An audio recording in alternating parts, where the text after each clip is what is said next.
Yeah, how dare you go to eat food, Cole? How could you do this? Yeah, fine. Let me switch to my phone and we'll go to my kitchen and I'll record the podcast.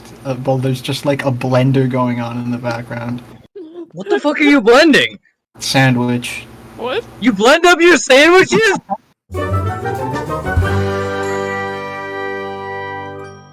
Hey, Internet, have you ever played video games? No.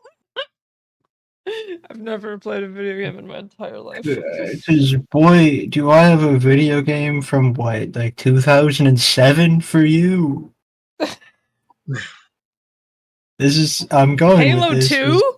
Yeah, Oh, wait, no, sorry, I'm 3? just gonna move right along.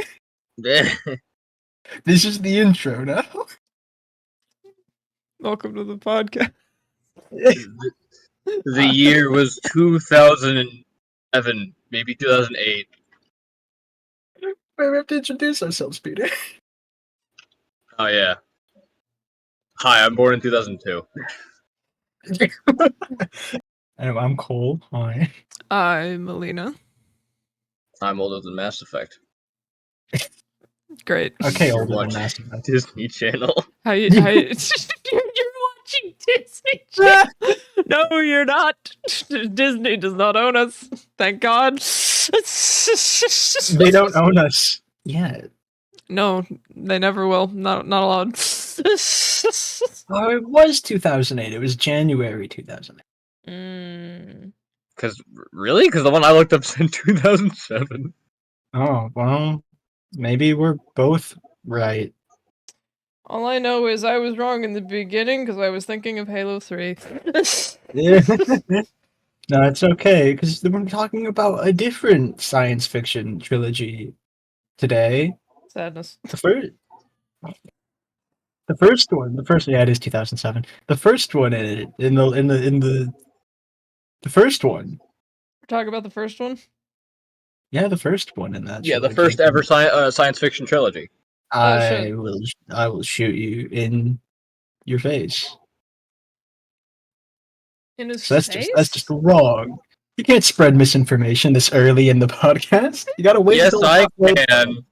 So, Mass Effect is/was a really big game trilogy, and also Andromeda.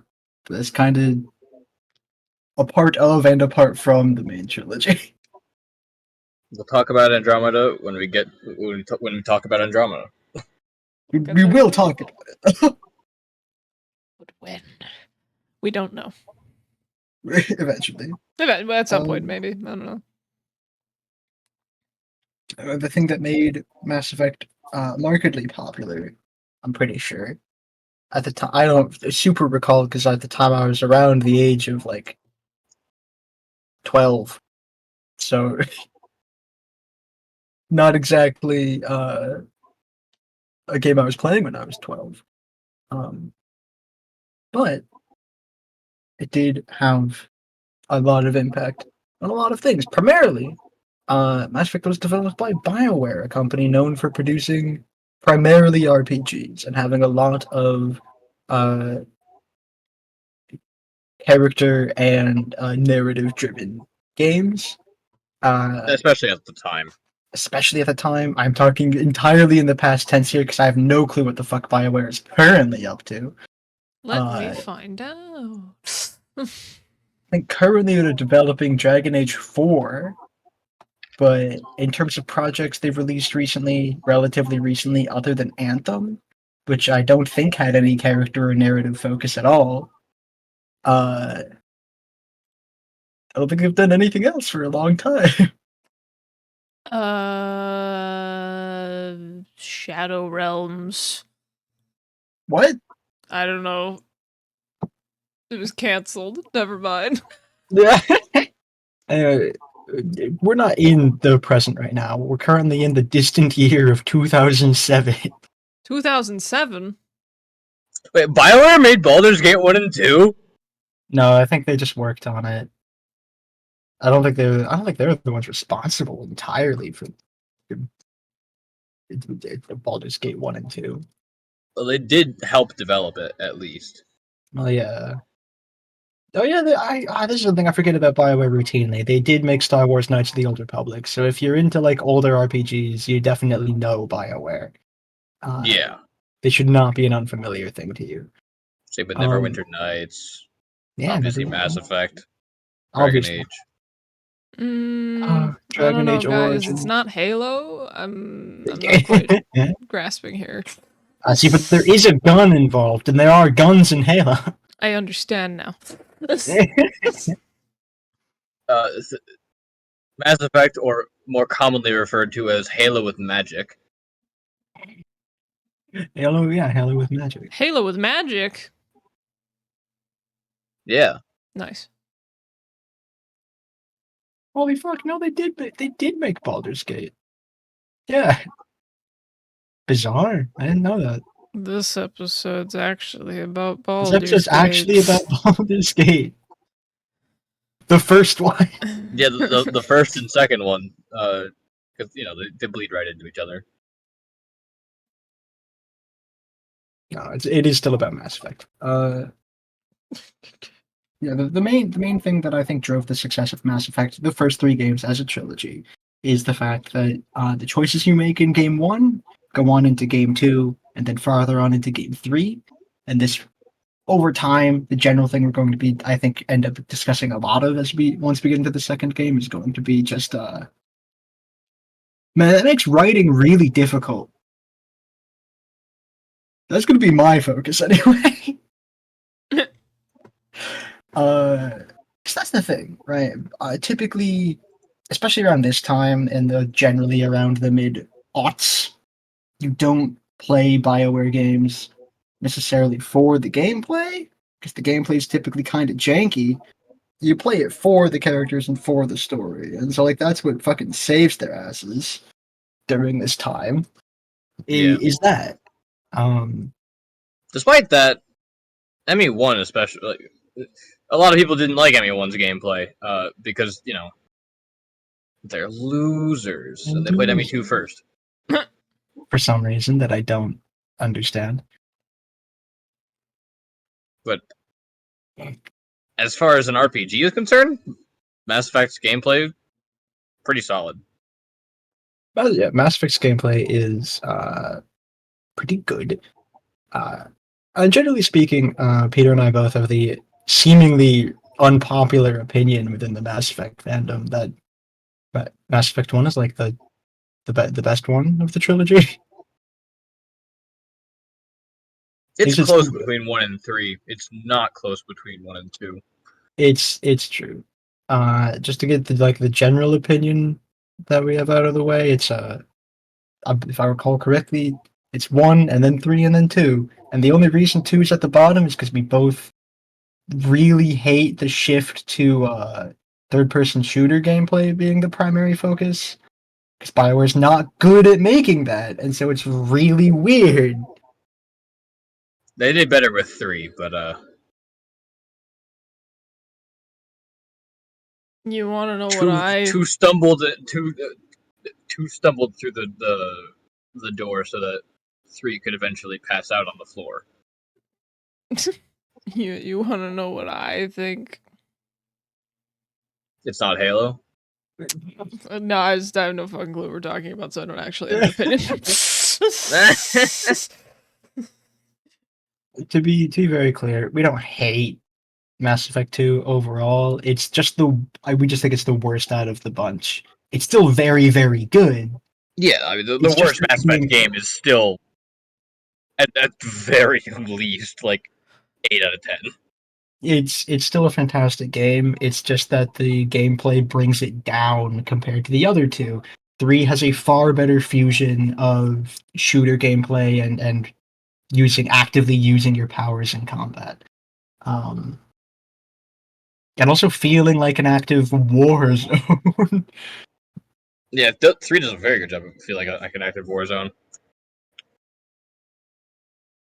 What? Mass Effect 1, the first one, the one that starts it all, one that is the most well-rounded because they didn't know if they were going to get more games or not.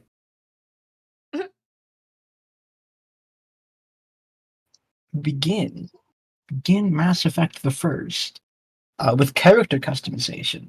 I really actually like the way that it's presented in this. It's done very well. It's presented as though you're like interfacing with a computer because you probably are, but in real life. But within the fiction of the game, it's presented like you're interacting with a computer, and that your character's like history has been like the data of that has been corrupted within the file, and so you have to manually reconstruct it. Select from a variety of options. The character that you're creating is one Commander Shepard. You do not get to choose the last name. Sorry, you do get to choose the first name. No, it is never written down anywhere. Yeah, you are always referred to as Shepard. Of fire? No. My songwriter. Not spelled the same. Yeah. No, it's a Shepard. Shepard. Yeah. Yeah, Shepard. My name is Shepard, but you can call me Ard. You can call me Ard. Everyone calls you Shepard, and I mean, like, it generally makes sense. You are working within an organization that is like an offshoot of the military. So I'm pretty sure the alliance is just military. probably is just the main military that exists. I always forget if you're specifically within like the Navy part of it, or if it's just the full. I think you full are part of military. the Navy. I mean, you're on a ship. Yeah, but for all intents and purposes, you are just the military. Yeah. Of course, there's lots of last names being thrown around. There's lots of characters in the series that are only ever referred to by their last name, which works. I think it works out pretty well in this instance. A lot of the times it ends up being pretty awkward when they do that, but I think putting it into a military setting absolutely makes it make a lot more sense than it typically does. Yeah. I'm going to talk about that. We're going to talk about Dragon Age eventually. Dragon Age 2, the controversial. Eventually. Eventually. We'll get there eventually once I actually play Dragon Age. Yeah, so 4 years from now. And I'll still be oblivious. You still won't have even touched the game outside of Halo. Famously, Lynn's only ever played Halo. Yeah, I've never Obviously. played any other game. We definitely haven't played Helldivers together before. After character customization, you've got a brief introduction period where you can walk around the ship you're on, called the Normandy, and meet the crew. Lots of things are established very quickly. Obviously, we're in a science fiction setting, and so there are other alien races. There's also a thing called the Council, and an organization called the Spectres. The Spectres. This is all established pretty quickly. I think they do a decent job of it in game. At least they've got people explaining things in ways that make sense. It's not an "as you know" sort of situation. Because you, playing as Shepard, get to ask other characters around the ship what their opinion are on the Council and the Spectres, and then in doing so, they explain what those things are. The Council being the group of people that are responsible for managing specifically Citadel space and trying to maintain a sort of tenuous alliance between all the species that are a part of the Citadel. It's less of a government and more of like I don't know. It's not. They do wield a lot of authority, but they don't wield so much authority because every species is presented as if they only have the one government. So I think there's just the one human government, at least as far as space is concerned. And so humanity can still choose to do whatever the fuck it wants. It doesn't have to listen to the Council. But of course, then they would be pushed out of Citadel space by the other species. It's a coalition of multiple governments. And it's effectively the UN of space. Yeah, if the UN did anything. Yeah, the Council doesn't do shit. I don't know what you're talking about. I guess that is true. Also, the UN does also do things sometimes. UN? SC? Yeah, the United Nations just is not as effective as it could be because it's hampered by fucking bureaucracy. Just like the council. Also true. Huh? The Spectres are a branch of the council that is specifically designed to not be hampered by bureaucracy, because they are essentially super special agents that operate above the law, that literally get to do basically almost anything they want. You might notice this is a system that is open to flagrant corruption. Yeah, very much so. But we'll Uh, talk about that in a different video. well, we'll talk about that in hopefully about half an hour. That is quite hopeful. There's more thinking Mass Effect 3 where it really comes to a head, but yeah, I forgot that it's also the whole. That's the plot of the first game. Part of it, at least. Yeah, part of the it. inciting incident of the first game, sort of. The game starts. You can mill about on the ship for a while. You learn a lot of things very quickly. The Normandy is a very special ship. It was designed to have a prototype stealth drive in it, so it is largely undetectable to most enemy scanners, or at least all that you're aware of, all that you know that exist. The ship itself has staffed by what is currently a mostly human crew, or actually an all human crew, but that changes in a little bit. Yeah, because it's an Alliance ship. Alliance is the Yeah. human military specifically. Yeah.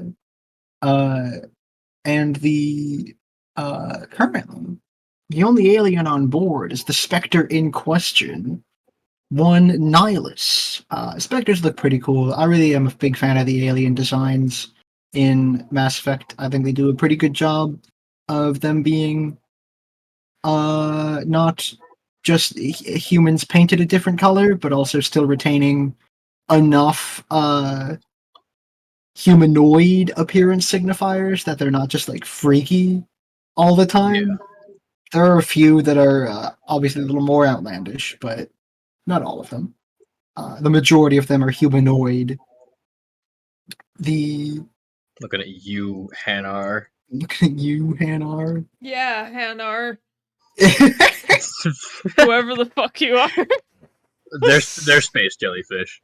It's like when you're making fun of someone and then your little sibling joins in when you can understand what you're talking about. Couldn't relate. Yeah, I guess I also can't relate because that was me. I was the one doing that when I was tiny. I sure don't have any siblings. I am a sibling. Nice. Here's my full social security number. No. Anyway, so yeah, you are en route to 1 Eden Prime because of an interesting a Prothean artifact has been. What are Protheans? Fuck you. Protheans are an ancient civilization that, for some reason, vanished from the galaxy suddenly about 50,000 years ago. Prerequisite and they're- long dead advanced civilization. Yeah, and all of galactic technology is based off of Prothean technology. So the Forerunner. Yeah, the They're Forerunners. more recently dead than the Forerunners are. Still. I think. 50,000 years. I don't I don't know about Forerunners, but Forerunners have been dead for fucking ever. regardless, distant enough that no one fucking knows what they were like. Mm-hmm. And there's an almost fully intact Prothean artifact on Eden Prime that's been unearthed. So they are sending you, Commander Shepard, as well as Nihilus, the Spectre, to investigate and recover it. It also, at the same time, is being used as a test to see if you, Commander Shepard, get to be a Spectre yourself. The first human Spectre. Human Spectre. Appreciate the gasps. However, there's a bit of trepidation on the ship because, like, this is for all intents and purposes like just a pickup mission. So, like, why do they have a Spectre here, and why is everything kind of hush hush? Next to the rest of the crew of the Normandy, everyone except for you and the captain on board, Captain Anderson, it is just phrased as like a test run, essentially a shakedown run of the Normandy's stealth systems. Mm-hmm. Yeah. See how she flies. Meanwhile, snatching a Prothean artifact from an archaeological dig. This is sanctioned government activity. It's not like you're stealing it, but it's kept hush hush because it's exposited to you that the other council, most of the council races and like generally the people on the Citadel are kind of wary about humanity. Humanity's only been a part of the Citadel for about 50 years now. I And was as you really learn hoping you later, were going to say like 5 weeks. 5 weeks. Yeah, 5 years. weeks. 50 years is still a pretty short amount of time compared to some of the lifespans of these people. Yeah. But And also, humanity's first introduction to Yeah. the Citadel races was what was known as the First Contact War with the Turians specifically. Oh, which is what Nihilus is. So there's a bit of animosity between a lot of council races and humans, but Turians especially. So yeah, the They people think on board humans of are effectively You go. warmongers. Yeah. hey. I don't disagree, but it's that later. So there's a lot of tension generally between the crew and Nihilus, not just because he's a Spectre, but also because he specifically is a Turian Spectre.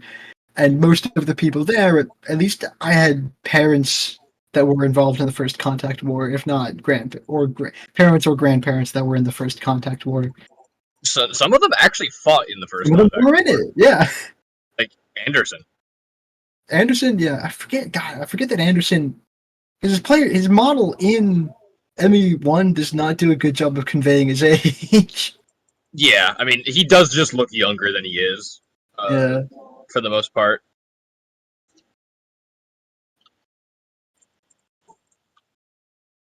But yeah. And also, Nihilus is a notorious hater of humanity. No, that's the other one. Nihilus doesn't really care. Nihilus just cares if you get the job done. No, it is stated that Nihilus is anti-human. Really? Yeah. Because every time because I just played the beginning of ME1 like a week ago again, and I remember talking with him and being like, "Hey, you're being kind of weird here. Do you not like humans?" And he's like, "I don't give a shit as long as you're capable for the job. I do not care if I put a human as a Spectre or not." Well, yeah, you think he's going to tell you to your face that he's racist? Most of the people in Mass Effect do. Nihilus has the decency to not say it to your face, but it's later. It's later on after you're like once you're leaving the Citadel that it tells you. No, that's still about Saren. Oh right, I that is about Saren. My bad. Too. I completely forgot. Completely forgot they were different people. Like I have played this game so many times, but yeah, I am.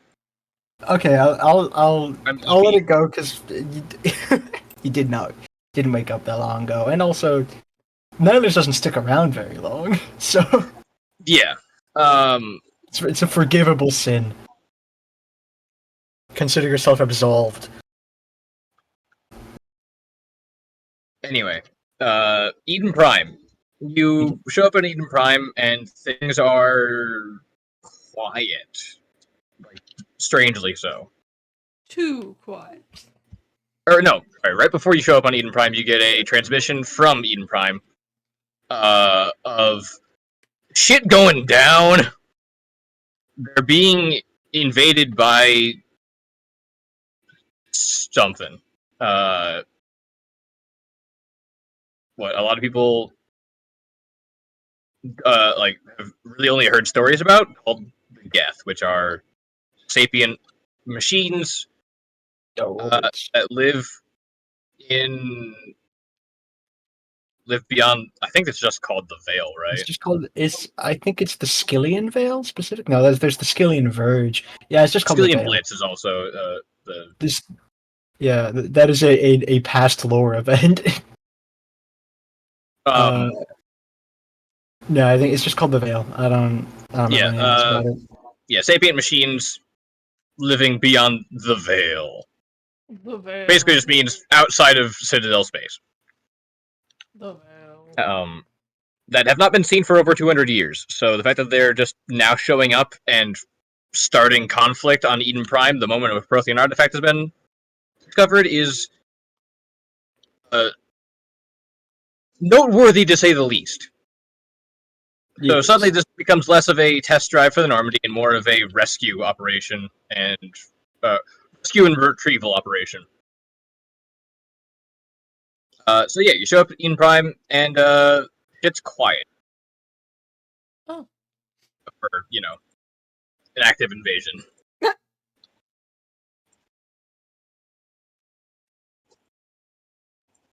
Nihilus does run off on his own because he says he works better by himself.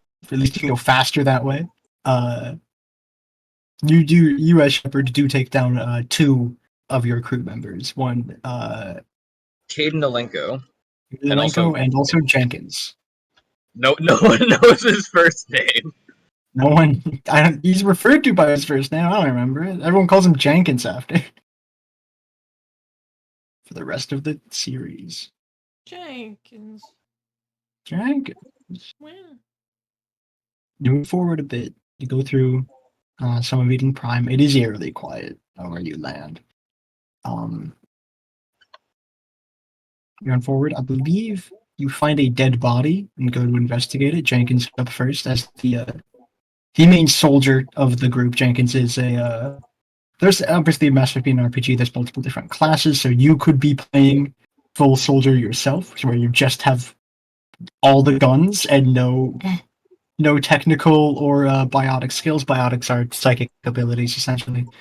The magic yeah, it's the magic in Halo, but magic. Yeah. Halo. Yeah, but I magic. like Halo.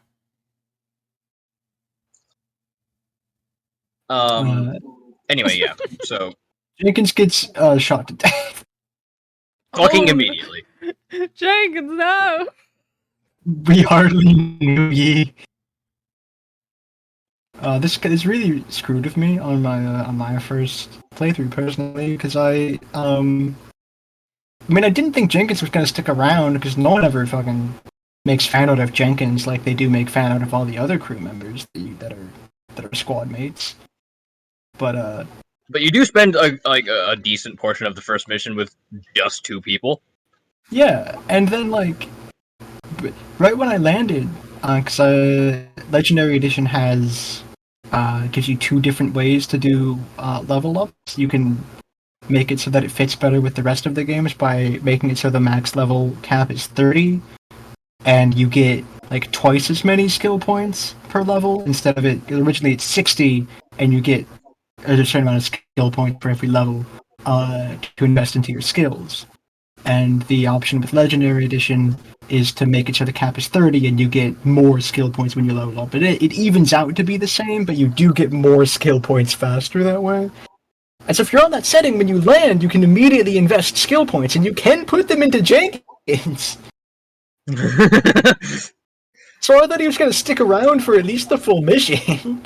And then, I don't know, maybe die afterwards. Maybe he was going to go do something else, decide that this whole mission wasn't for him, get reassigned somewhere. No, he just fucking dies. He dies before you even get into conflict.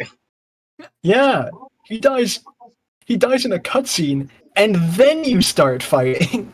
Yeah.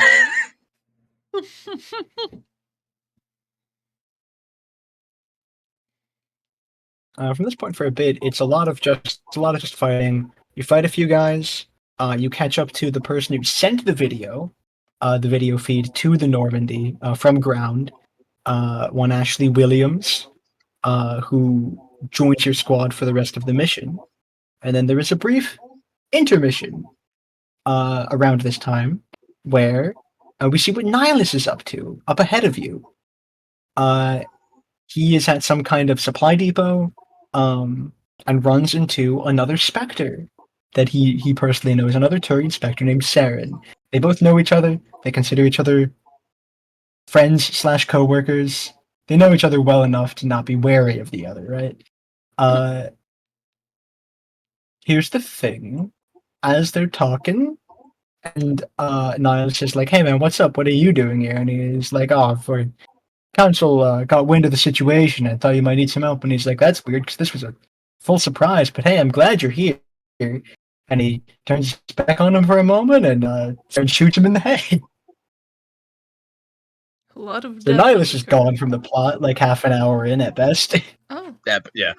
If you're taking your time and have no idea how to play the game, yeah, half an hour.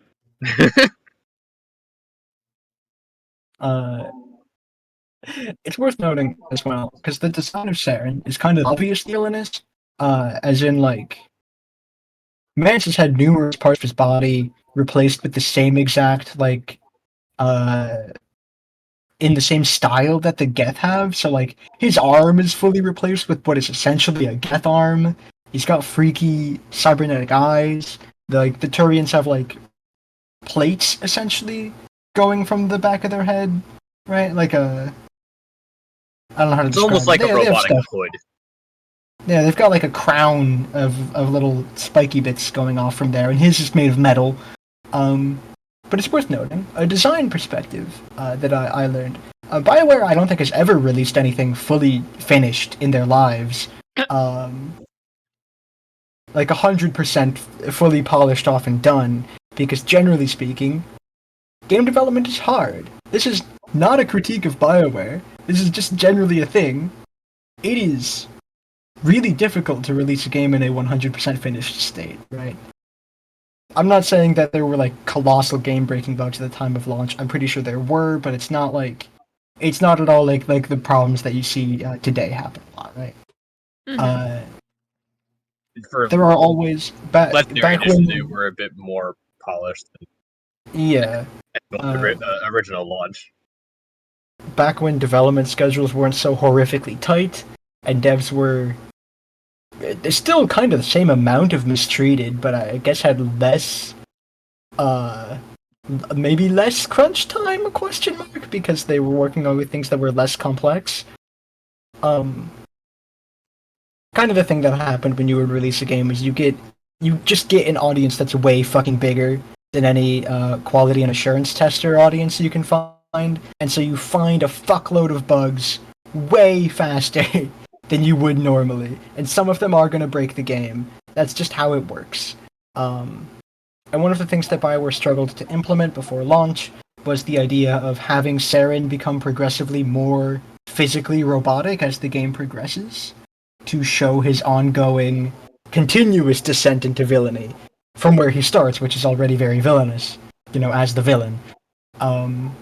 This ended up not getting implemented due to problems with trying to have the model dynamically change over time. They didn't want to just make multiple models, I think.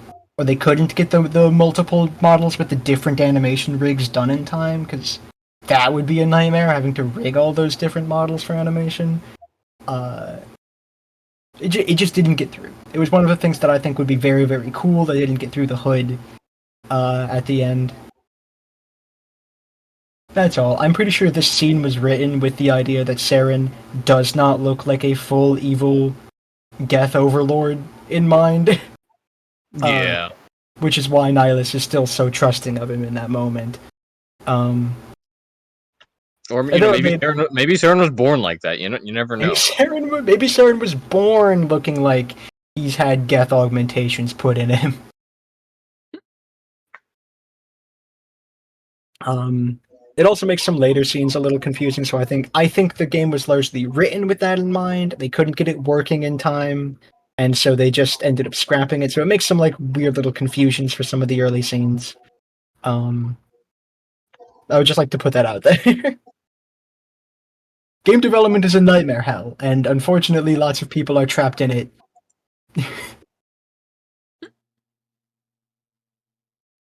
But anyway, back to like the actual event of the game.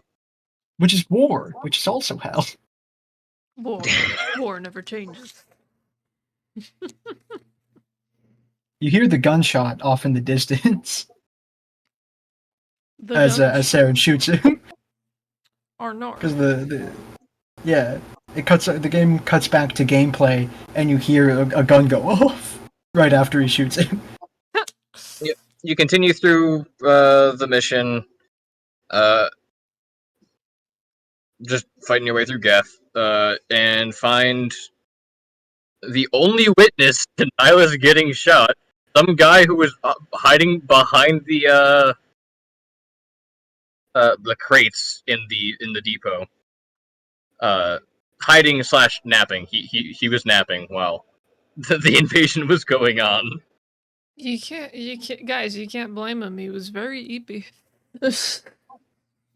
He was very EP. He was very EP. He was doing his job, and it was like, listen, sometimes I gotta have a power nap in my job so I can continue doing my job good.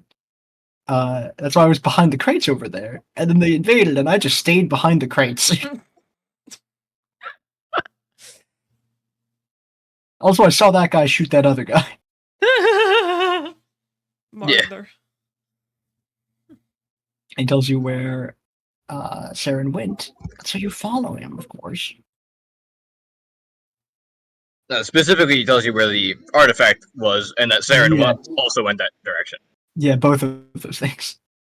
So you find the site where the artifact was before then, and you come across that, and it's like, oh, it's not here. Where did it go? Well, there's only one direction the game will let you go in from there, so... Yeah.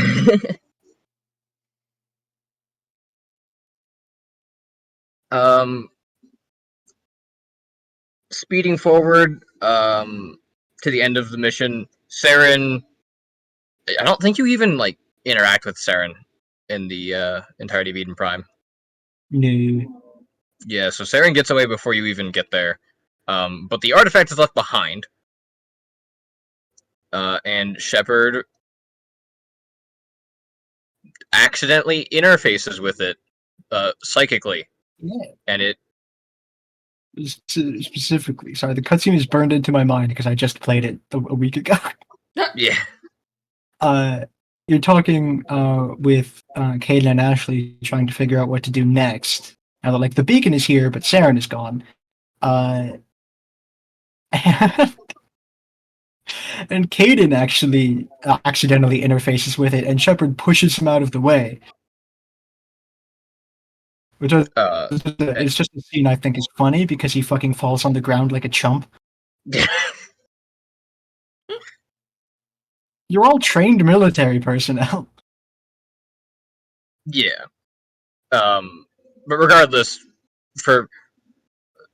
Shepard interfaces with the artifact and gets visions of some war burned into his mind that he can't really make sense of. Shit.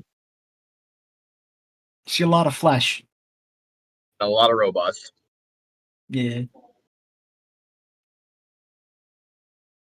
And you pass the fuck out. That's the end of the first mission. Like a chump like Aiden did. Like Hayden did. I gotta remember the K. Yeah. Wake up from unconsciousness. I think it's like 15 hours later. Thereabouts, yeah. Like, you're out for a while. Yeah. I have a brief like evaluation done by the doctor on board, Dr. Chakwas. She's neat. Like her, she doesn't feature a whole lot, but she's neat. She is neat. A lot of the side characters on the Normandy are not featured heavily, but they're neat. Yeah, they're very neat. Excuse me. Ugh. After the checkup is done, you get sent to the Citadel to follow up with the council about what the fuck happened on Eden Prime. What the fuck did happen on Eden Prime? Why'd I get visions of meat and also robots? Huh? Unfortunately, they don't take psychic visions as evidence. Yeah, or the testimony of one witness of Nihilus getting shot in the fucking head by Saren. So Saren is free to go, basically. Saren is on like a video call with this as well. He got like a big old hologram standing there. He also, again, looks very visibly like a Geth overlord, but they're like, no, Saren's not working with the Geth. That would be insane. This is only the second time that the It's also really the only other time where like it's very visibly it very visibly does not make sense as to why he wouldn't be. Yeah. It's the only other time in the game that it doesn't visibly make sense as to why they wouldn't think that Saren's done something with the Geth, because man, that fancy new arm you've got definitely looks like a Geth arm in every single function. Yeah, because the next time you see Saren is well past the point of him being hunted by the council, and also like I think it's past the halfway point of the game. Yeah, I think the next time It's you see Saren is Vermeer, yeah. But yeah, the council thinks you're full of shit. And basically just says, get out of here, do whatever it is you people do, but no, you're not a Spectre. And also, L plus ratio. L plus ratio. So, you head back to the Normandy, talk with Captain Anderson for a bit. As well as a new character you get introduced to, Ambassador Udina, who is the human ambassador on the Citadel. His whole role is to plead humanity's case to the Council. He's all right at it, I guess. He's pretty good at his job, I guess. I don't know. We don't get to see him act as ambassador a whole lot in like normal circumstances. Yeah.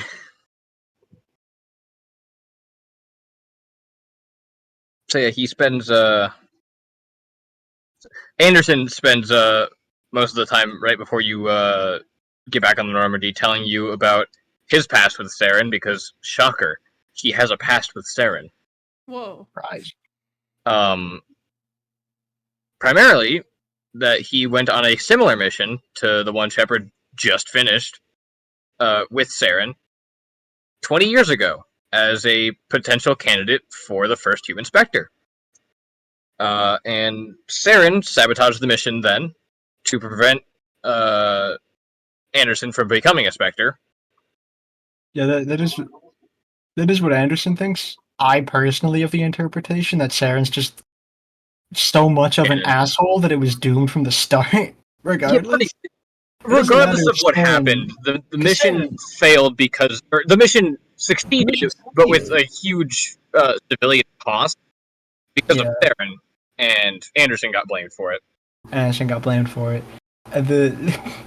Like, that was kind of inevitable. I don't think Saren specifically did those actions to prevent Anderson from becoming a Spectre, or to just because Saren does hate humans, and I don't think he did it because he hates humans. I think he's just that much of a fucker. I think that was going to happen regardless. Probably.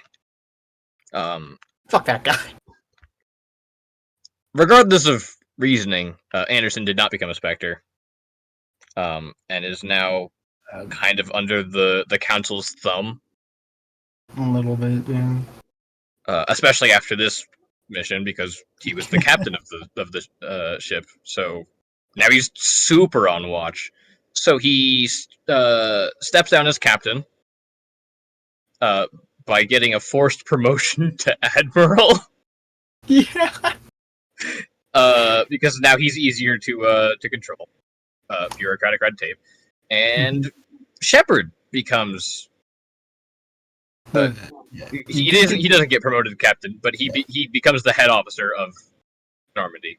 The Normandy.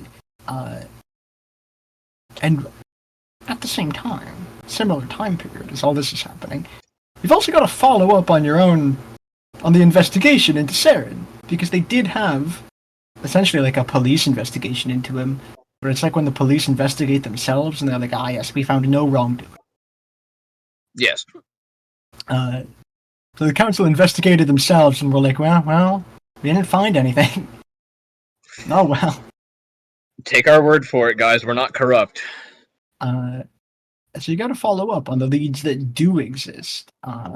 One of them being you do meet one Garrus Vicarian before heading in to meet the council, and he was complaining to the council security officer, Citadel security officer that he's subject to as a member of CSEC himself, that he needed more time to really nail Saren. He wasn't given more time. As well as you're given a lead by an information broker to look for a angry Krogan down in the wards. Krogan are another alien species, of course. They're what are they? They're like, how would you describe them? They're like armored frogs. I would say that's accurate. They're armored frogs, engineered originally by another council race, Solarians. They were given technology by the Solarians, but they were yeah, they were given technology by the Solarians, but they were already like extraordinarily resilient and powerful, prone to violence. We'll that say. too. Culturally prone to violence. Krogans have a long history of violence. Longer than humanity's. Yeah, because they live like 10 times longer than humans. Yeah, I was gonna say one of my favorite Krogan facts is that they do live to be like 1,000 if they don't die in war beforehand. Which means that there's very few 1,000-year-old Krogan, because a lot of them do just die beforehand. They are killed beforehand for whatever reason. Yeah, in one of the many wars. Um, And you do find both of those people down there. You find, I was gonna say two of the best characters, but honestly, I can't really even say that because I think almost every character you meet in ME1 is they're all one fantastic. of the best characters. The exception of like, honestly, Ashley and Caden, because they feel kind of cookie cutter. They don't have a lot. They don't have as much going on. There's less to learn about Ashley and Caden because they're human people. Whereas, like when you are talking with the other with the alien crew members, what you're learning is not just like about them as people, but also about their species. About their species and the culture of where they're from, and it's that just makes talking to them more interesting than talking to Caden or Ashley. We've got a full cast of winners. Yeah. At the very least, none of them are like bad characters. Yeah. Except for the fact that you can make them bad characters. Morally, you can make them bad characters. Fun thing that we've not actually touched on yet, because it's not actually come up really in game, but there is the whole Paragon Renegade system that we're gonna have to spend a long time talking about. Yeah. Eventually. This is gonna be multiple episodes, isn't it? This is absolutely gonna have to be multiple episodes. Sorry, Alina. It's okay. I mean, Rex is my personal favorite. Garrus is a close second. I mean, everyone loves Garrus. Everyone loves Rex. Yeah, exactly, right? Everyone loves insert ME1 character here. Yeah. Yeah. Unfortunately. Sure do. Sadly unfortunate that the characters in ME2 don't have as large of a fan base. as the characters of ME1 do. I mean, there are some real good ones in 2, but overall, I would say the ones in ME1 are better. Yeah, I don't think the character writing in ME2 is worse. Like we've said, ME2 is still a very, very good game. We just don't like the gameplay of it. You know, that there are some other aspects of ME2 that I don't like, but it is mostly the gameplay. The general, I would say the general thing is that I feel like you spend less time with the crew in ME2. It feels like you spend because a lot of time with the people in ME1. More than 2 times as many crewmates in 2 as opposed to 1. Oh, that's right. Yeah, with the DLCs, they did add more crew members. Yeah, ME1, you have a cap of 5. Yeah, and I think even in the base game of ME2, there's like at least 6 or 7? 10. There's 10? In the base game? Yeah, there's 12 in the DLC. Jeez! Yeah, no, it's a lot. Yeah, and they frankly do not have the time to establish each of those characters, expound on them farther, go through their own, like, special character missions. Especially because you get some of them really late in the game, too. That's true. Yeah, absolutely. But anyway, back to ME1. Right before you get on the Normandy to, go to wherever you're going next, you're given a choice of 3 missions to go on. Oh, hey, you're still getting the order of things wrong a little bit. Because there's a whole bunch of stuff that happens on the Citadel that I just played through. Apologies. It's okay. I again, played the game a lot. Not a lot enough. Yeah, because there's so much in it, and you're eager to get to the actual meat and potatoes of the meal, but unfortunately, we're still on the fucking appetizer. But yeah, no, the Citadel does actually have a lot of shit in it. I'm not going to go over most of the side quests, or even any of them, because most of them are pretty short and don't contribute a whole lot. But you meet, and you're doing your Sharon investigation, your own individual one, because the council sure ain't fucking gonna help you. You go down into the wards to meet with Garrus and Rex, who are your only 2 leads at the moment. They don't work together very well, but they do agree to go with you for now. Because both of them want to go after... Garrus wants to go after Saren. Rex has been hired to kill a guy who is connected to Saren, so works out. And specifically during... right after you get Rex, you learn about a Quarian, another species. Very uncommon species. That is supposed to be meeting up with Saren somewhere in the wards in like 5 minutes. So you have a little bit of a time scramble gunfight to get to that location. No, the Quarian did not want to meet with Soren. She wanted to meet with the Shadow Broker, the big man information broker. But that guy, by the name you might figure out, doesn't meet with people. But being a Quarian, and therefore super not from here, she doesn't know that. And gets conned into almost getting taken out by some of Saren's goons. Yeah. Specifically because she has information about Saren. Yeah.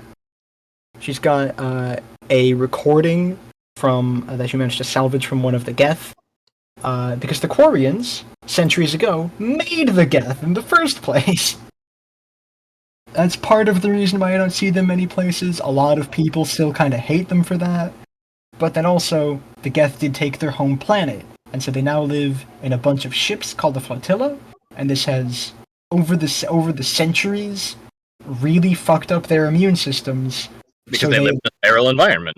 Because they live in a sterile environment, and so they don't go out of the Flotilla very often, because when they do, even inside the Flotilla itself, they still have to wear full-body environmental suits all the time. Constantly. Like, they cannot take them off without risking death. Yeah. This information does convince the council to figure out that Saren is aligned with the Geth because he's giving a speech to the Geth. This is obviously a thing of a Geth memory core. This sucks. Oh well, I guess we were wrong. That never happens again. On that Geth memory core is Saren having a discussion with a woman who you learn the identity of later, after the cutscene. Talking about, their plans with the Geth, and at the very end, mentioned something called Reapers, which is A myth. A myth, basically. That the council doesn't put any faith in, because, of course they don't. Why would they? It is said that the Reapers are what caused all the Protheans to vanish, but it's not. There's no evidence of that. It's not something that's taken seriously by academics or by politicians. But it is taken seriously by one Commander Shepard. Because you realize after hearing that vision you saw was probably the Protheans getting exterminated by the Reapers. It is, of course, immediately difficult to figure out what to do with Saren, because, well, you can't send like a fleet after him, because Saren is currently near a place that is referred to as the Terminus systems. The Terminus systems, which are not aligned with the Citadel, and so it's pretty much piracy central. So if they send a fleet there, they risk starting a war, which nobody wants for obvious reasons. Neither of them want that, because it's bad for business. Yeah, so they do officially send Shepard after Saren. As a Spectre. You do become the first human Spectre. It's a very monumentous occasion. They also revoke Saren's Spectre status so that he's easier to catch. Yeah, but they don't really make that one public knowledge. Yeah.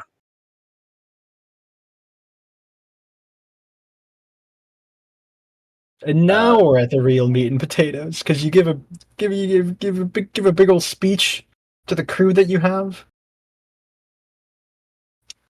and you set sail, quote unquote. Yeah. This is where the game really begins, because although you do have those 3 missions, I guess we didn't cover what those are. What are they? One of those, the woman that Saren was talking to was an Asari, another council race, the first blue council women. actually. They're all blue women. They're a monogendered species. Yeah. Named Matriarch Venezia, and one of the missions is finding her daughter, Liara Tassoni. The second mission available to you is, I can't quite remember. The one I always remember is Liara's mission, because Ice Planet kind of sucks to deal with. It's also a long fucking mission. It is so long. You're given 2 other potential leads on Saren. All 3 missions are in completely different areas, and you can do them in any order. So that's very nice. Mass Effect is huge on choice, constantly, all the time. Yes. Not all those choices mean anything, but most of them do. Most of them at least affect how that one game plays out. If not affecting the other 2 games down the line. Generally speaking, larger choices, of course, have larger impact. And oftentimes, what you can do during a larger choice is due to several smaller choices you've made beforehand. It is, I think, a case of very good game design. It is extremely difficult to make a choice-based narrative within a video game, or really within anything. I think this is a fantastic example of a large scale of doing that. For now, problems do arise as we go into 2 and 3, but we're not there yet. We're still at the point where it's exceedingly well done, and I have very, very little criticism of it at the moment. The first thing I always do, first of the 3 missions I've always done, is I always go and get Liara first. I always go and get Matriarch Benezia's daughter first, so that she becomes a squad mate. So that way I have the full team to choose from. Funny thing, though, if you leave her for the last mission, she initially she suffers from the length of her imprisonment, because she's imprisoned on the planet she's on. And initially treats you and your squad as hallucinations. Yeah, to be clear, she's not like imprisoned. She's an archaeologist and was doing some archaeological investigations and got herself stuck on accident. Yeah. She's not in jail. It's not a jail. But yeah, she does get trapped in ruins because of the Geth. Because of the Geth. Yeah, she can't fight them all by herself.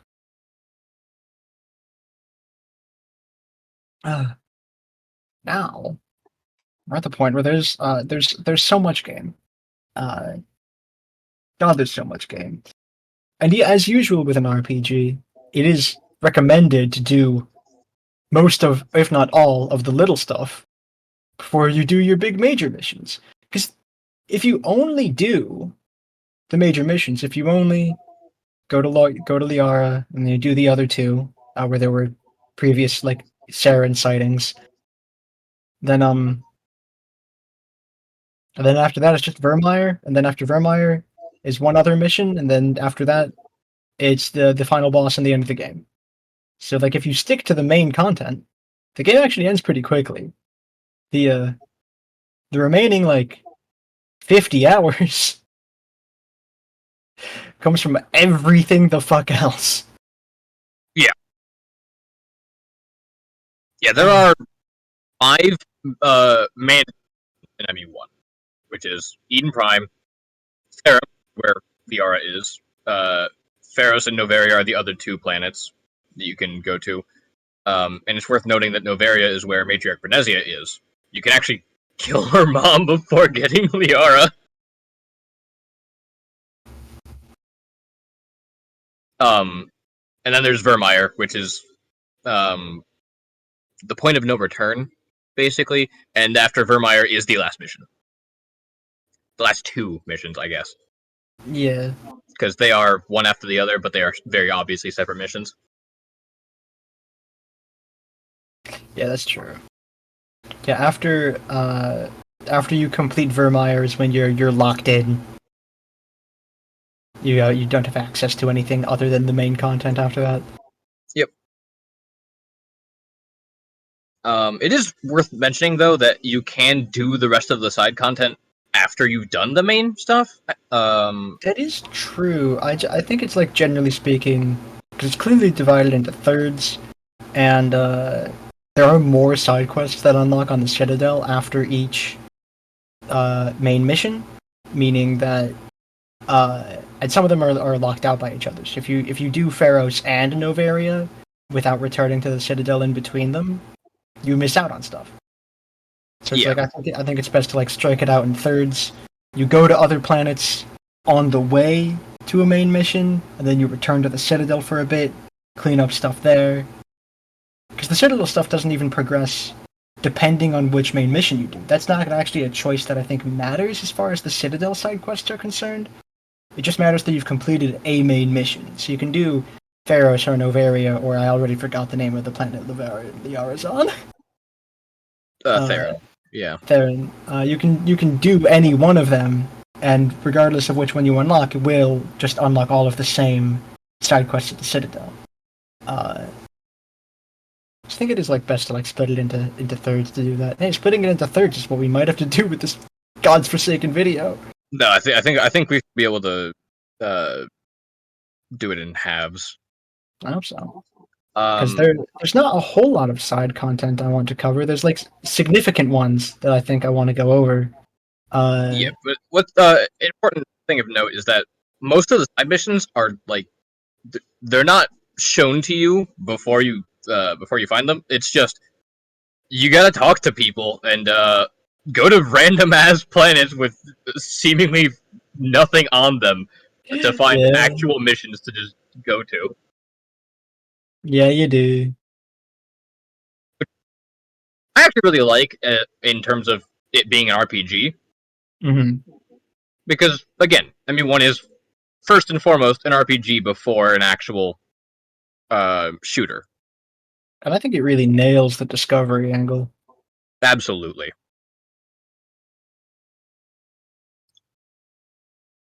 But yeah, and I'm remembering now what the other two planets are. So you've got Therum, which is where you get Liara. That is pretty much the whole mission. It's the shortest of the 3 planets. Yeah, you go in, you get Liara out of there, you bring her back to the ship, and you question her about what she knows about her mom. And she's like, well, my mom is fine, I guess. Yeah, she does not know anything about Saren's plans. Yeah. And she joins your crew and becomes this is a very important part of Mass Effect going forwards. Becomes one of 3 possible romance candidates. There are only 3 in ME1 specifically. There's substantially more in 2 and 3. So many more. In ME1, you can romance Caden, you can romance Liara, or you can romance Ashley. So the 2 humans and also Liara. I don't think BioWare expected everyone to find the aliens as hot as they did. I don't know how they didn't anticipate that. I'm just saying that gaming audiences are notoriously interested in non-humans. Maybe that wasn't widely known in 2007? I don't know. Maybe. I don't know. 2007 was a different time. Guess it was. Anyway, everyone wanted to fuck Garrus really hard. And Tally. And Tally, yeah. Everyone was pretty much just fine with being friends with Rex. Yeah, right. Yeah, Rex is your bro. Rex is your bro, first and foremost. It's also like Rex has significant like dad energy. Yeah. Like if Rex were a human, he'd show up to like a barbecue with the Hawaiian shirt, khaki shorts, socks with sandals.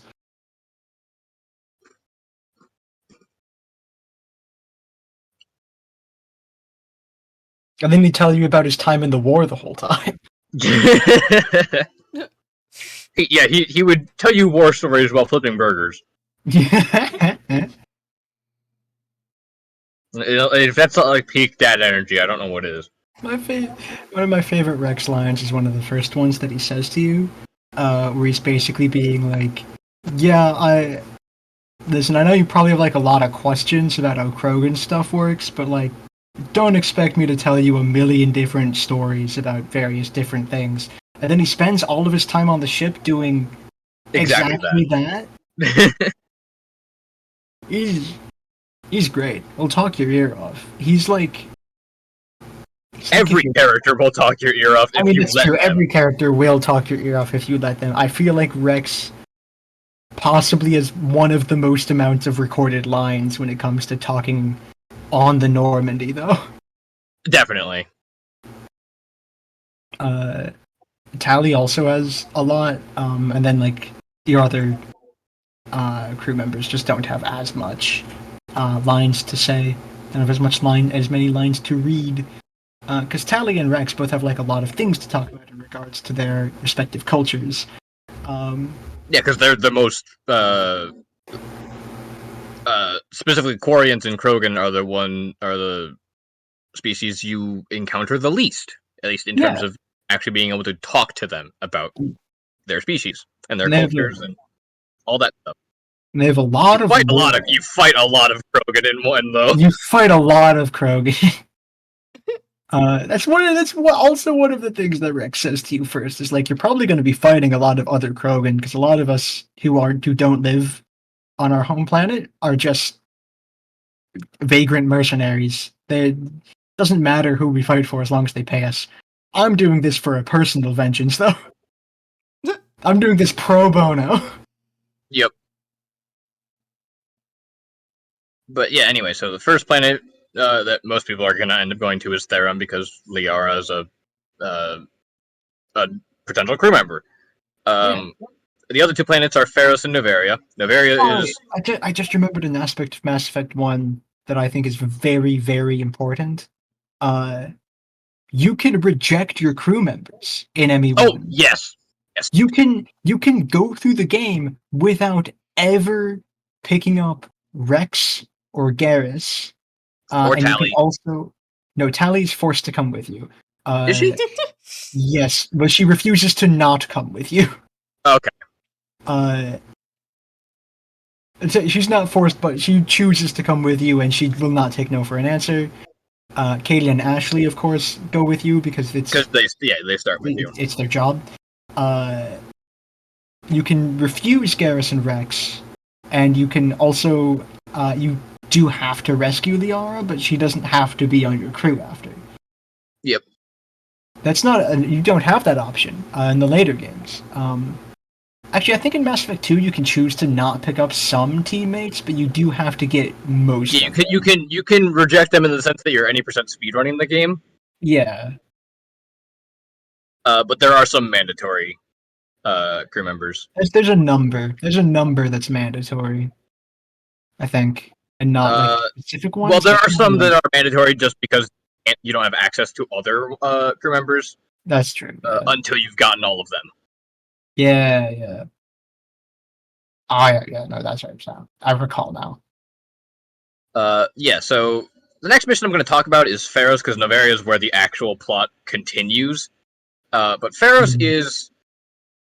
I don't remember what it's called, but you remember the giant plant alien?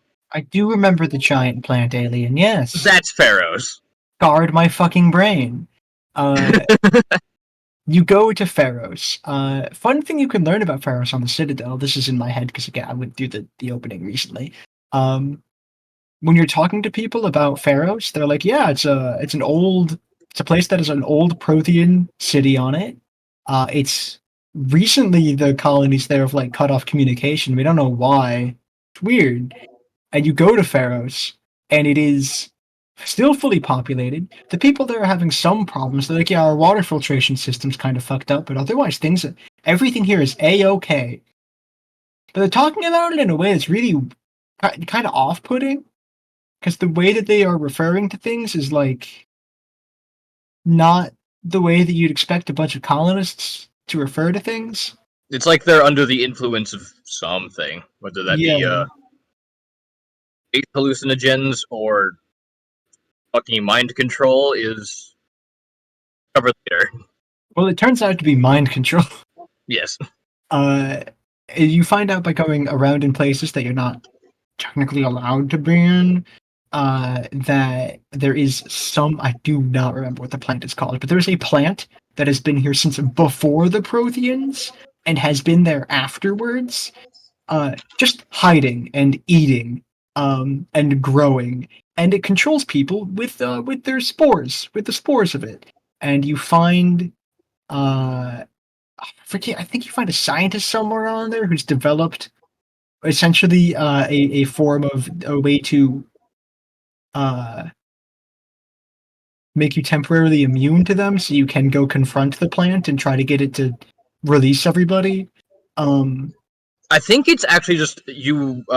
You just figure that like out. long-term exposure to the sport leads to the.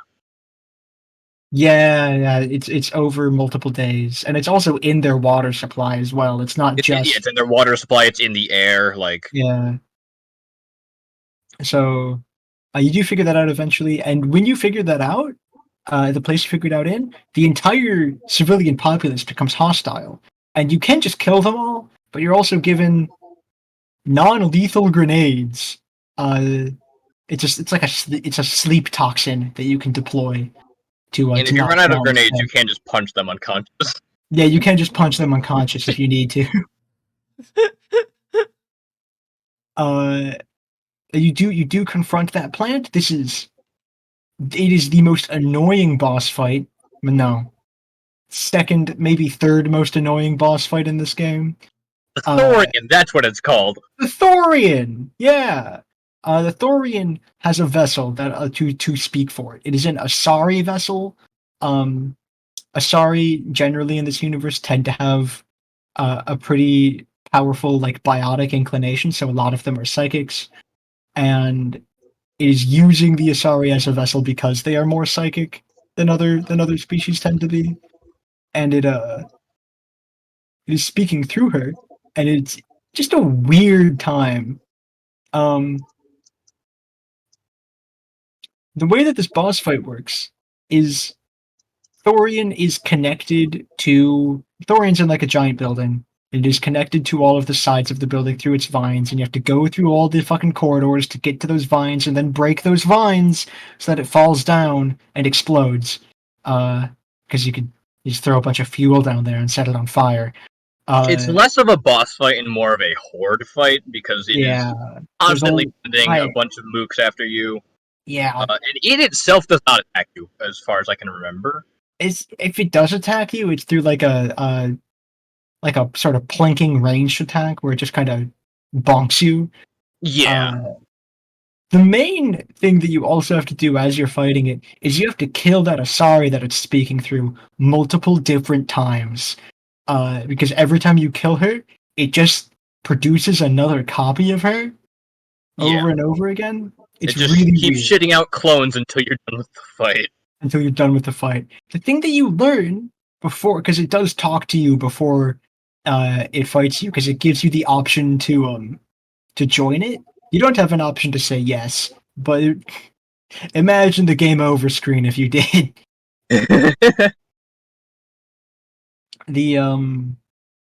reveals a few interesting things to you. It reveals to you, first of all, yes, the Reapers are real, or at least there was something that caused the Prothean extinction, and several other extinctions before that. And the Thorian has continued to exist because whatever is doing that, whether it be the Reapers or some other event, is not targeting plants. Whatever is causing these mass extinctions is a targeted because it's not the end of all life in the galaxy. It's specifically the ones that have enough technological advancements to be worth exterminating. It is the ones that essentially, it's all the ones that are spacefaring. Every spacefaring species throughout all of these cycles are eliminated. And the Thorian is fine because it's a plant. And apparently whatever is doing this ain't looking for plants, although it is a sapient plant. Killing the Thorian is framed by some characters as kind of an unfortunate thing that you have to do, because it does have millennia upon millennia worth of information that it knows and remembers. But also, it's like evil, fucking up a lot of people's lives. Yeah. So yeah, at the time, it was necessary evil. The Asari that it is using as its mouthpiece is after you kill the Thorian by plunging it down into like the planetary abyss, where it either dies from the impact or like hits something that explodes. Core of the planet. Yeah, I don't. The core of the planet. Yeah, I don't. I think that might be correct. Regardless, you plunge the Thorian into the depth, and it ain't coming back. Yeah.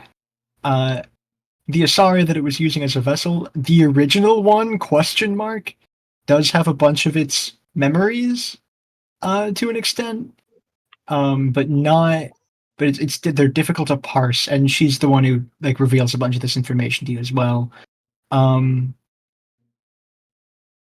She literally like pokes your mind with it, because again, they're psychic.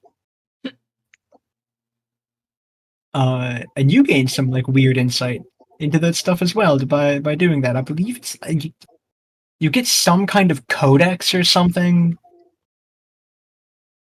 Not a codex entry, as in like the in-game encyclopedia, but like it is some kind of critical information that is useful. I just forget what exactly it is.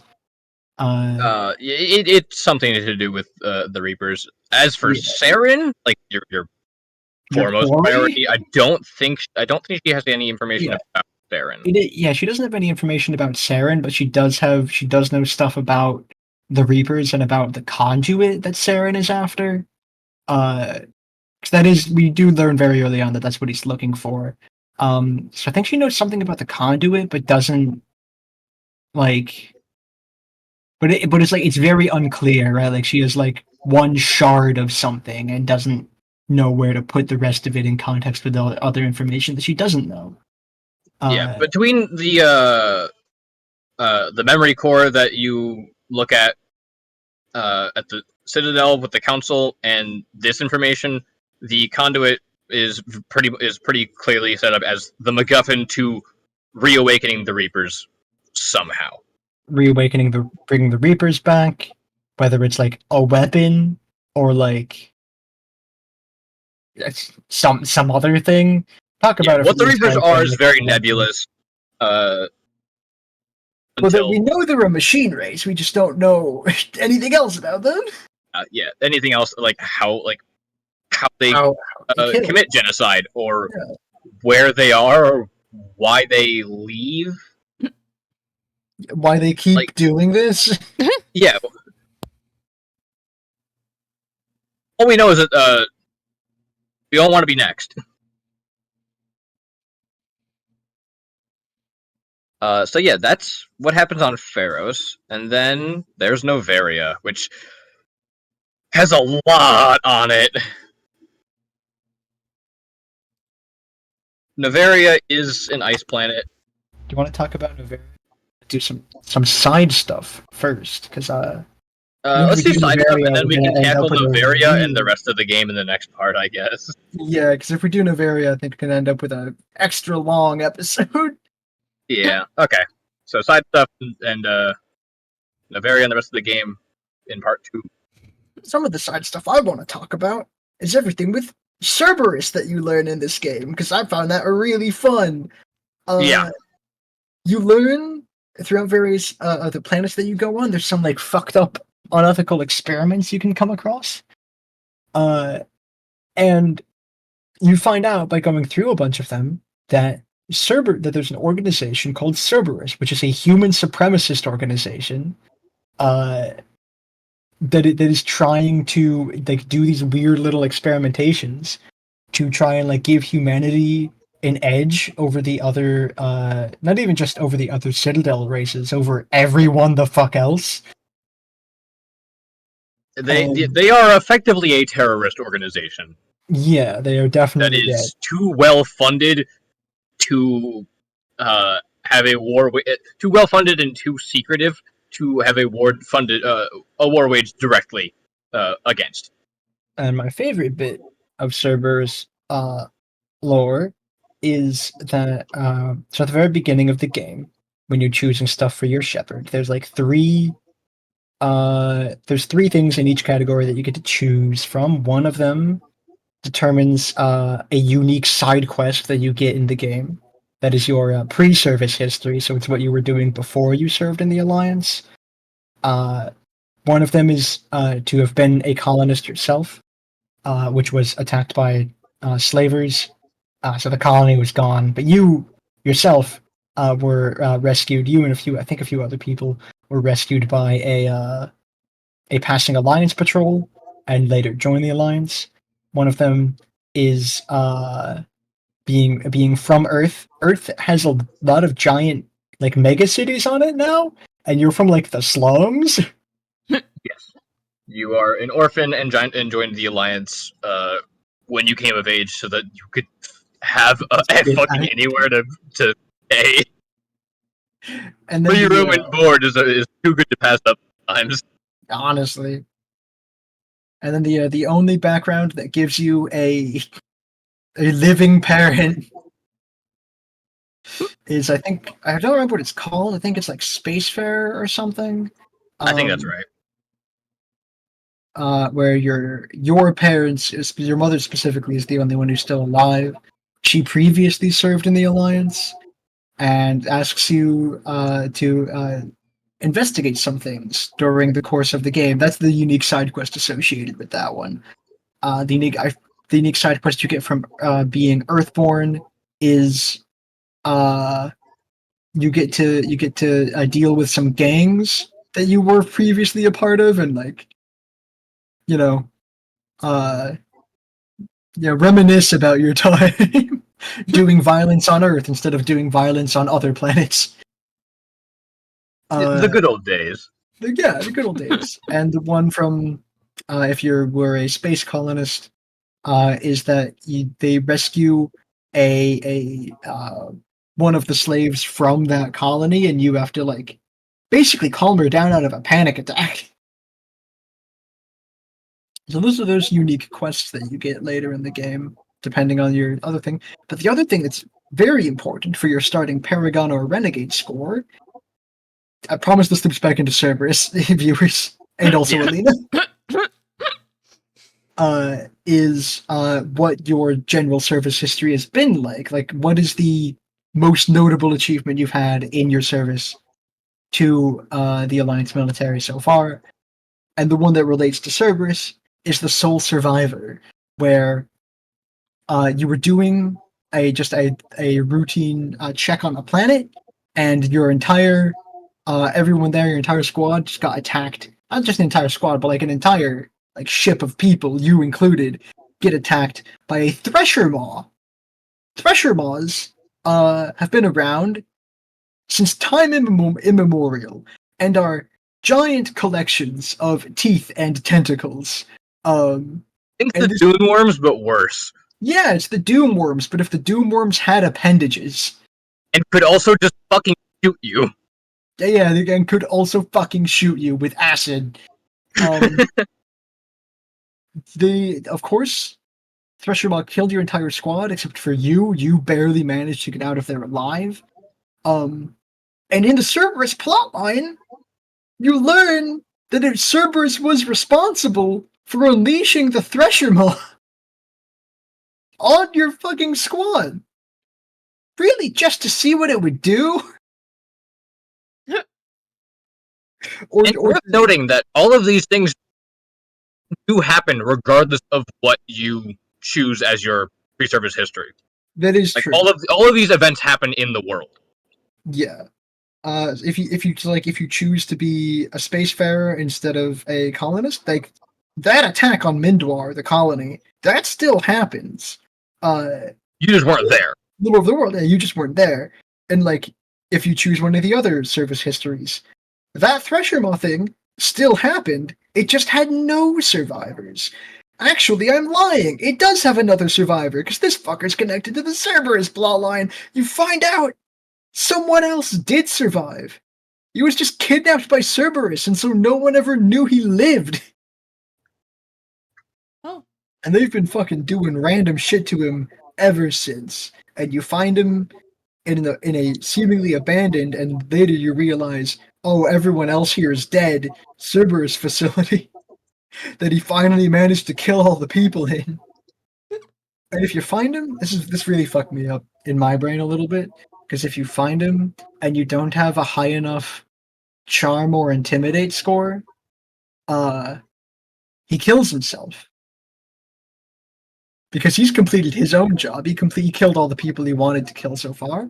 And he turns to your shepherd and he says, the reports say you were the only one who survived the attack on Mindwar. Who am I to disagree? And then he shoots himself in the head. In front of you. It's not fully rendered on screen. There is a slight discretion shot. But you do still see him shoot his fucking head off. That sounds kind of owie. It does not hurt him very much. He dies immediately.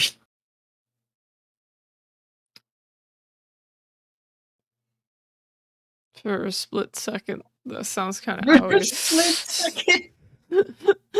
I don't think the sensation even registered in his brain before his brain was a pile of goo.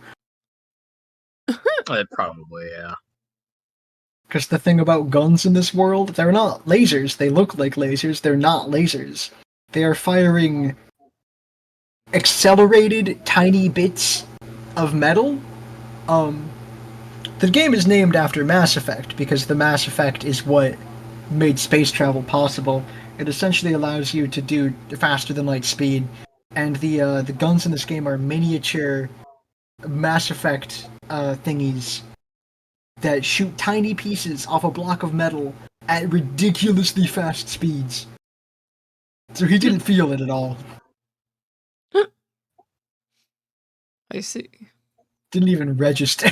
just dead instantly. Yeah, it is. That is a sore thing. I really liked that plot.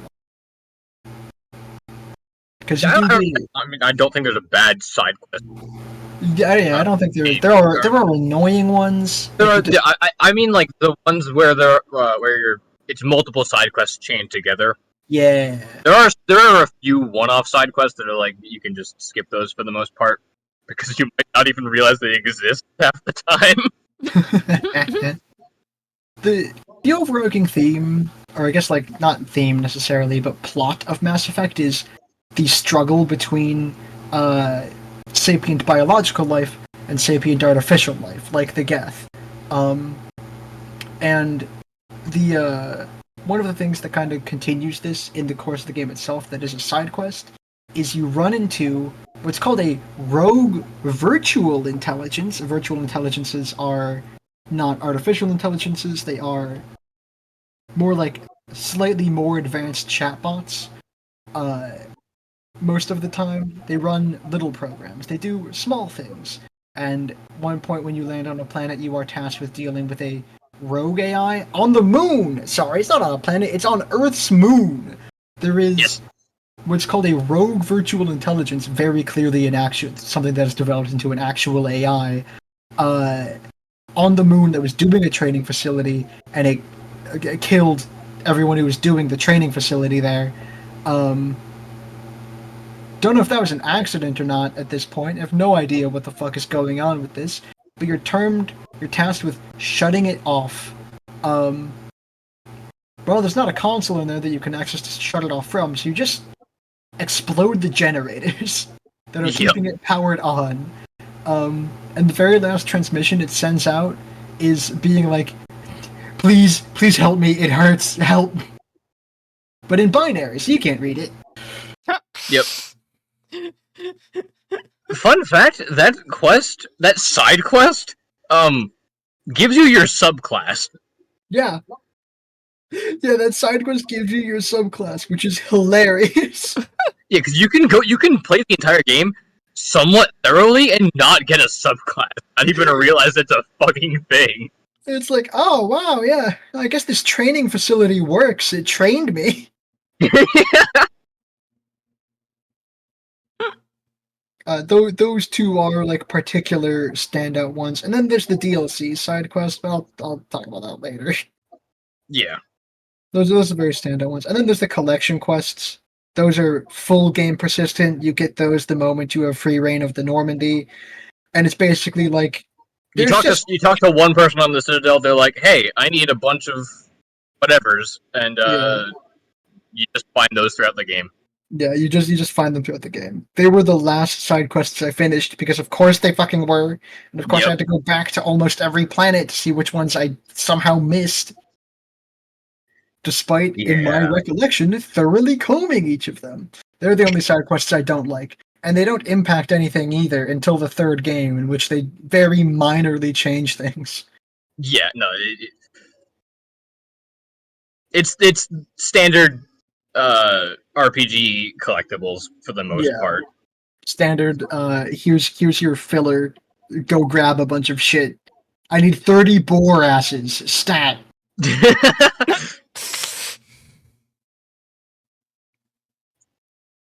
Are there any particular side quests that ring any wind chimes in your skull? Let me think. Or did I run through them already? Well, let me think by searching the wiki. Yes, your mind palace, also known as the Mass Effect fandom wiki. Yeah, my mind fort. Mind fort. Oh, I don't know if I should. There are a few character-specific side quests. Like Garrus has one, Tally has one, and Rex has one. Yeah, I actually you I can. don't know if I should talk about Rex in the second part or not. I'm going to talk about it right now because it's we can just talk about how it loops into it in the second part. Okay, yeah. Because I have a fun story. I accidentally completed Rex's before he gave it to me. Aim. Because you can do that. You can just do that fully on accident. Because Rex you can just go to that planet because you're exploring and do the quest and be like, oh, yeah, I guess I've got that now. Rex's unique quest is to find some old armor that belongs to his clan. Because it's just an artifact. It's just like a neat archaeological thing. And also I think it kind of helps him prove that if he has that, he has like an ancestral claim to becoming the next leader of his clan, which is something Rex wants to do because Rex wants to like not fully change Krogan society, but definitely he wants to make it not kill itself over the next few centuries. Yeah, right. He wants to stop Krogan society from doing its slow death. Worth noting, thing we fully forgot to talk about that is uncovered while you're in the Citadel, that you figure out it's not like a secret. It's just like not a thing that Shepard knows. So when the Solarians gave the Krogans a bunch of technology, they did that specifically to combat a threat called the Rachni, which are spiders. They're giant spiders. Spiders with laser cannons, specifically. Yes, specifically. And they were like, well, let's get these guys to do it. So they gave the Krogans a bunch of technology. But it turns out the Krogans, at the time, reproduced very quickly and are also very hard to kill and don't die of old age very fast. And so their population grew rapidly, and eventually they started claiming colonies on worlds that were already settled by other Citadel species. And so a war happened between the Citadel and the Krogans, in which the Turians were very useful in the war front, because the Turians have a very militaristic society as well. Yeah, and, second only to Krogans. Yes. That's absolutely true. They'd get along famously if it weren't for the war. Yeah. And eventually the Solarians then create what's called the genophage, which drastically reduces the amount of Krogans that are fertile. It's not exactly said to you in which way this is done, but you do learn later that it doesn't actually reduce Krogan fertility rate. It reduces the amount of viable births. So there's it drastically increases infant mortality to the point where 1 in 1,000 survive birth. It reduces. So basically, you just have a bunch of Krogans miscarrying all the time. I don't know why they thought that was a tenable solution, because it fucking isn't. And because Krogan society generally is very warlike, a lot of them have left their home planet of Tachanka to go do mercenary shit and just dying. And it's like, this is not tenable. The Krogan are facing a slow decline. Rex doesn't like that. And so when you give him his family, his clan armor from that planet, it gives him an ancestral claim to being the next clan chief. And he intends to, once the game is over, go back home and start turning shit around. Which he does start doing. He does start doing that in Mass Effect 2. But the thing about that armor is it's just there on the planet, and you can just come across it. Listen, when I randomly found a set of what the game described to me as a set of old Krogan armor, I was like, oh shit, can I equip this on Rex? The answer is no. But you can talk to him about it. you can talk to him about it afterwards, and he's like, "Oh yeah, wow, I was just thinking about this." Damn, you beat me to it. Yeah, and Rex's is, I think, the only one like that because Garrus's involves you going to another ship, and I don't think you can select that ship from the map without him telling you about it. Correct. And I forget exactly how Tally's ends, but you can't stumble your way into it. I know that much. Yeah. You need to. Tallies you actually uncover by doing another side quest. Yeah, because Tally's is, I think, like It's helping got her get something tangible to bring back to the quarry and flotilla. In part, because Tally, something else we didn't cover yet. Tally is on what's called the pilgrimage. When Quarians reach a certain age, I think it's like in their very early 20s, because she can drink. So, and they have a lifespan equivalent to humans. So a more appropriate coming of age than. yeah, she is so she's on her pilgrimage, and generally what they're doing is what you do on a pilgrimage is you go out, you find something that is of a value to Korean society, and you bring it back to just generally improve life on the flotilla. Because it turns out living in a collection of ships is really difficult. Yeah, and Tally's quest is the things you end up getting out of it is guest data that he Yeah. brings back to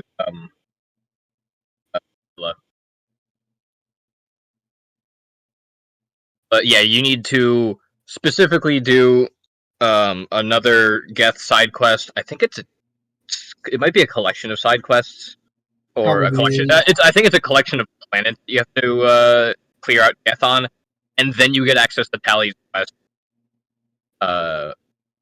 So yeah, if you don't know what you're looking for beforehand, it's kind of a pain.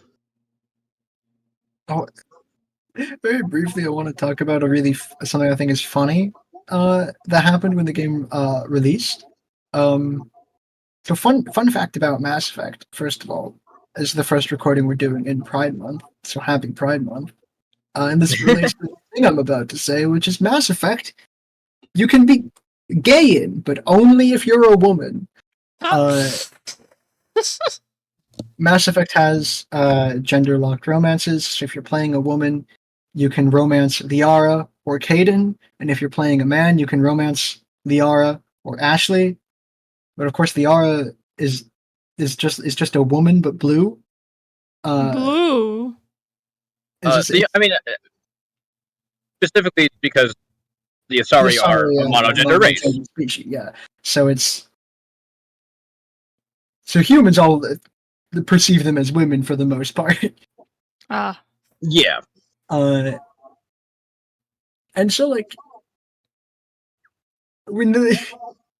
but the fact that there is, depending on when you romance someone, and after a certain point in the game where you're locked into that, there is a brief, tasteful sex scene that doesn't even show nipple, I think. But because there is a sex scene, and because it has the possibility of being a gay sex scene, some people around the release of the game on news channels were talking about how this game is the most hedonistic thing since fucking sliced bread, I guess. Yes, when I think of sliced bread, I think. I know it's fundamentally a sex simulator, like slicing bread is. Just like slicing bread. Just like slicing bread. One of the most fucked up things you can do as a human being. Just slicing bread. God. Anyway, yeah, there's a guy on the news said that it was basically like a sex simulator. And then later, it was like, yeah, I've never played the game. What of it? And then later he did play it. Later he didn't play the game, but he was like shown the exact scenes by someone who was playing the game. He was like, I take my statement back.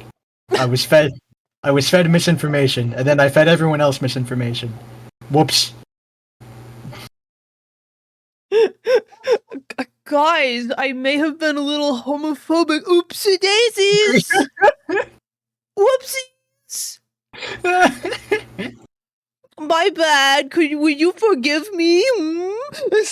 Anyways, You wouldn't ostracize a silly little guy, would you? I'm just a silly little guy, a little silly little homophobia. You wouldn't ostracize a silly little homophobe, would you?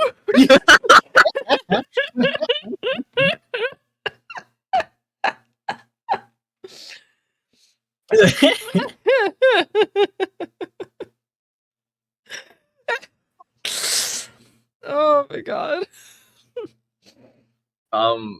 Yeah, but the last side quest is Garrus's, where you have to hunt down a rogue geneticist who's been doing, I guess, biological terrorism? Yeah, he's been, what is it? Smuggling organs?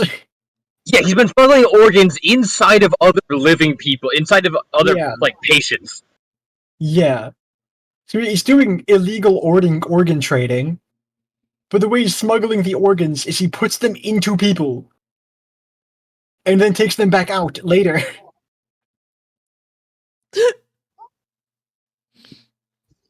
Fucked up, man. Indeed. All right. I want to talk about a lot of character arc stuff, but I'll do that probably next time. Cause what time are we at? 2 hours and 9 minutes. That's it. Yeah, that's about it, right? Yeah. I mean, we can go for a few more minutes if you want. It's not enough. Yeah, I mean, anything else we talk about will be leading into part 2, or just be too long to fit in this one reasonably. I want to talk about the way. I will say briefly. One of the things I think I'm going to start next Mass Effect ones thing off with is the way that you can influence your crewmates through the weird little morality system. Because every crewmate, the way that it works in regards to the options you're given when you have your crewmates with you, is there's always one that will advocate for the Paragon option and always one that will advocate for the Renegade option. And which one it is depends on which one has the higher of their own internal Paragon Renegade score. Like your companions have their own internal thing of how Paragon or how Renegade they are. And you can subtly influence those values by taking certain actions while they're around you or in conversations with them by saying certain things to them. And just generally turning, you can just generally turn them into worse kind people. Of fucked up people. Generally speaking, you can make them worse. You can also make them better, but it is sometimes more fun to make them worse. Yeah, you can fix her, or you can make her worse, or you can just leave her alone. By not taking them with you on missions. What if I leave everyone alone and just sprint through the entire game? Well, you have to take good fucking luck, honestly. I think you're required to take 2 people with you on every mission. Like you're not allowed to have an empty squad. You have to take someone with you. You do have to take someone with you, but in terms of like sprinting through missions, good fucking luck. Good luck, because guess what? There's not really a sprint mechanic. I think there wasn't in the first Halos either. I could still sprint through that game. No, there is a sprint mechanic. It's just really? Yeah, it just costs stamina. It's like I thought the ME1 like by itself didn't have a sprint mechanic, and then when they did Legendary Edition, they added it in from the later games. No, it was definitely in ME1 originally. Okay. I wouldn't know. I only played Legendary Edition. I have no idea what they were like in their original states. Except for pretty much unchanged. Pretty much unchanged from Legendary Edition. I can play the Legendary Edition for a whole $6. Hey, that's probably like enough. That's probably like $7 and change plus tax. If you had tax, you said what for the next week? Yeah, for the next like 11 days by this recording. So how much would that be by the time this is uploaded? About a week and a half. Yeah, A little a less. week. It's a week. about a week. Upon From when this will this be uploaded. upon the time this will be uploaded, you will have 7 days to get the legendary edition of Mass Effect trilogy or whatever for a whole $6 on That's Xbox. $2 per game. I don't know what it is on anything else, but on Xbox it's $6. So And if you miss out, it goes on sale very regularly because anyone who was going to play it at launch got it at full price. Yep. Because it was like the game. It was the Mass Effect game of, what was it, 2021? 2021. 2021. That's when it came out. Yeah. A full 9 years after ME3. Yeah, that's the crazy thing. Is that it's been so long since Mass Effect 3 and the trilogy ended. And then did Andromeda, which was received like dog shit. Unfairly, but we'll get there. Yeah, Andromeda will have its own episode, potentially episode. Well, if we don't have anything else to talk.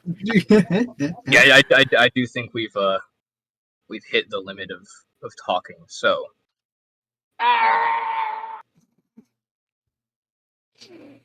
Sorry guys, that was me. I pushed Peter down a hill. Mass Effect, more like massively effective way to know when we're uploading the next episode is to subscribe.